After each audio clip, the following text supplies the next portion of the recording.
Hello, this is Wisdom Hunter.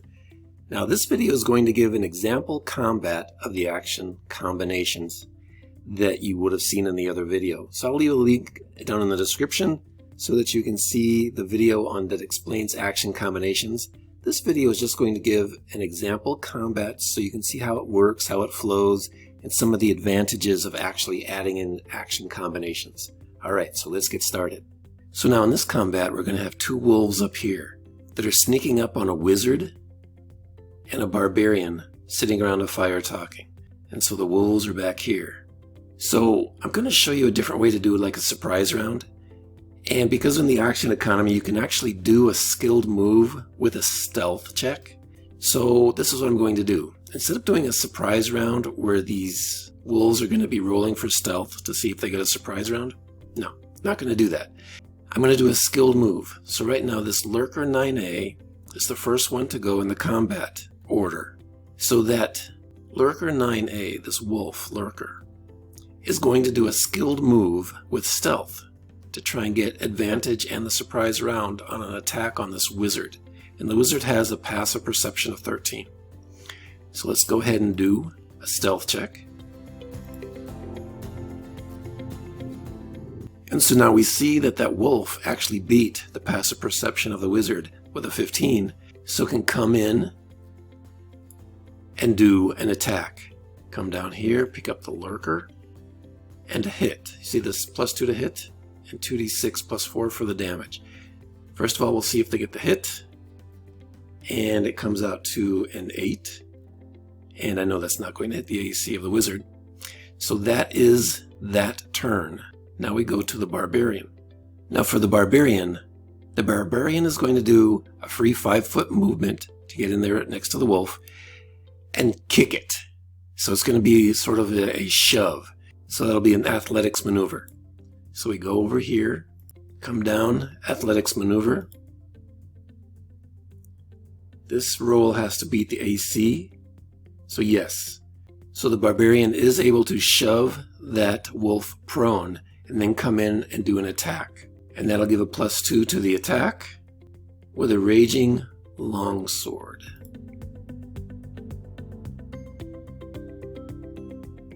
That does hit the AC of the wolf, which has an AC of 14. Do the damage. Damage is 13, so come back in with the damage of 13. So you can see that the action is kind of natural. The barbarian steps up, tries to do a shove or a kick on the wolf, and then goes in for the attack. That's how this action combination works. You have a non-damaging action of the shove and a damaging action for the attack with the longsword. And as you can already see, this is not broken. This is just a natural form of the game. But you're actually adding in some extra elements for more interesting movement in the combat. So now we come down to the wizard. What does the wizard do? The wizard is going to take a 5-step back, and that is within the combat zone as far as I play with my homebrew for an extended combat zone where I add 5 feet to the combat zone.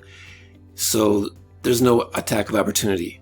The wizard can actually step back 5 feet, turn around, and then do an insight check on this wolf, see what's going on, and then do poison spray. So let's see, let's go up to the wizard, do an insight check, 12. Which does not beat the AC of the wolf, so the insight check does not work. But the wizard's going to come in, do poison spray.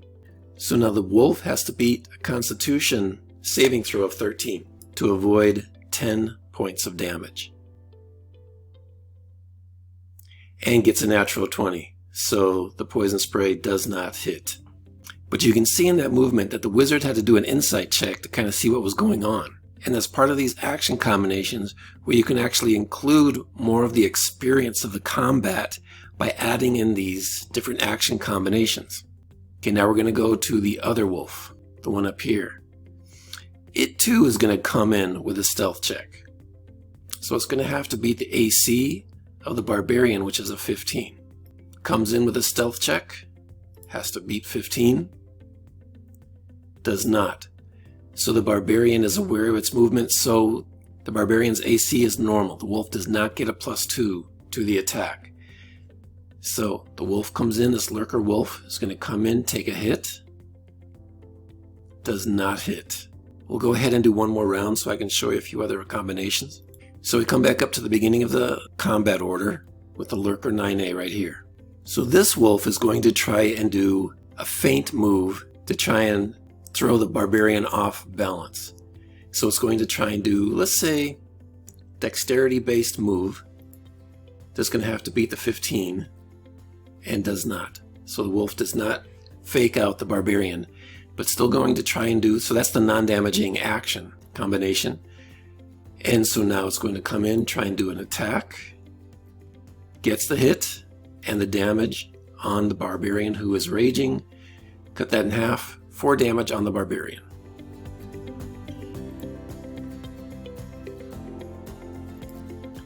Okay, so now we go to the barbarian. Now what can the barbarian do as far as action combinations? Does the barbarian want to do a maneuver like trip, shove, grapple? Or does the barbarian want to do an intimidation? There are options before the barbarian actually comes in with another long sword attack. Let's say the barbarian simply wants to do intimidation. Let's do an intimidation. The intimidation has to beat an AC of 14.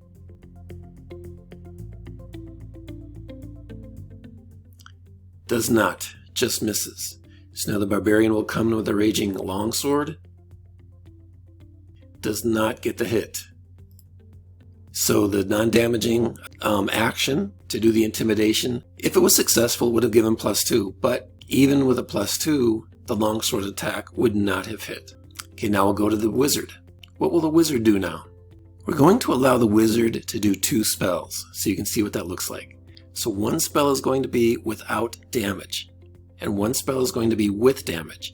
So the damaging spell will be the poison spray again. So let's figure out some sort of non-damaging spell that the wizard can use. Okay, so we come over here, look at the spells. Got Minor Illusion and Mold Earth. Let's use Mold Earth, because when you look at Mold Earth, it'll say if you target an area of loose earth, you can instantly excavate it, move it along the ground and deposit it 5 feet away. So this will leave a big hole in the ground, and this movement doesn't have enough force to cause damage. So this is a non-damaging spell, so you can use it. So let's go ahead and use it. So what the wizard's going to do is do Mold Earth and Poison Spray. So we'll go ahead and roll for the Poison Spray right now. And so the wolf would have to do a Constitution saving throw of 13 or better to avoid 8 points of damage. So this is what it's going to look like. So now there's a big hole below this wolf, and so it's going to drop into the ground. The wizard's going to step forward and do Poison Spray with the wolf in the ground. So the wolf will now do a Constitution saving throw and saves, because the wolf beat the 13 DC for the saving throw. So you can see it was an interesting combination that the wizard was putting together to try and put the wolf into a bad situation, but it didn't really work because the wolf went ahead and saved on the saving throw against the poison spray. We'll do one last turn for the lurker wolf up here. We'll say that the wolf will do an acrobatics check for a non-damaging action against the barbarian to try to get some advantage on the attack. So it has to beat the 15 AC, and it does. The wolf gets a 16. So now the wolf can do a +2 attack against the barbarian. So as you can see, the wolf already got an 18 +2 for a 20, plus the +2 from the acrobatics check. So that would have been a 22, so that's a hit. So now the lurker will come in, do damage. 12, 6 more damage on the barbarian.